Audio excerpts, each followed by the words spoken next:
I liked working with younger engineers and kind of mentoring them. They remind me of my students at school. I seem to always be volunteered for that. Not that I dislike it. I love working with the youth. I'm a quality engineer here at Saint-Gobain at the Worcester site.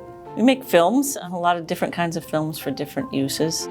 So I was always interested in something to do with manufacturing, and I liked engineering, problem solving, math. I got a job as a process engineer and a quality engineer, and then I had young children at home, and the state of Massachusetts had a program to get people from industry into education. So I, for almost 20 years, taught high school mathematics at that time, and it was something we decided as a family that we needed. Still had some problem solving, trying to figure out what makes kids learn in different ways. Things in education have changed over the years. It was just not a place I felt like I was contributing much to anymore. That's why I decided it was time for me to leave education and get back into a field I always enjoyed. And I knew Saint-Gobain was a big company in Worcester, and they always had openings. And I wasn't sure I'd be given a chance because I'm a little bit of an older employee. I thought the use of technology would be maybe a barrier for me. Technology used in education is not the same as technology used in manufacturing. But everybody I talked to was very good, and they were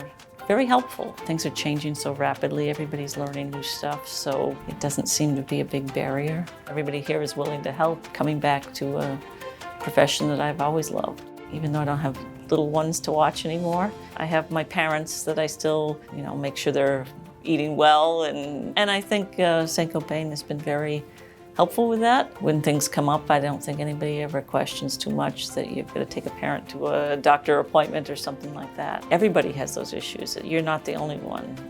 Everything I've tried, I've liked doing. Nobody ever plans what you're going to do when you grow up and, this is my 5-year plan. I've never had one of those. It's just, sometimes you can't be afraid to take that leap of faith, and it may be scary, but do it. I am Martha Degnan, and I am a manufacturer.